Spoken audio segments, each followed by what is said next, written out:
பிரதமர் மோடியின் கோவை வருகைக்கு முன்னதாக 3 முக்கிய விவசாயிகளின் கோரிக்கையை தமிழக முதல்வர் ஸ்டாலின் பட்டியலிட்டுள்ளார்.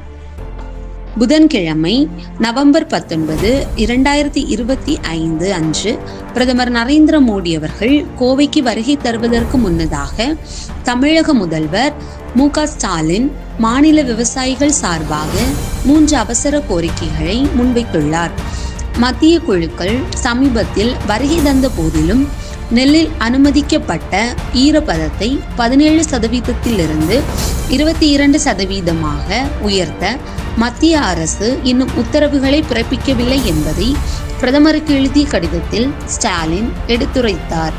மேலும் இந்த ஆண்டு தமிழகம் அமோக விளைச்சலை பதிவு செய்துள்ளது என்றும் வடகிழக்கு பருவமழை தொடங்கியுள்ள நிலையில் கொள்முதல் காலத்தில் விவசாயிகளுக்கு ஆதரவளிக்க வேண்டும் என்ற மாநிலத்தின் உடனடி கோரிக்கைகளை சாதகமாக பரிசீலிக்குமாறு பிரதமரை அவர் வலியுறுத்தியுள்ளார்.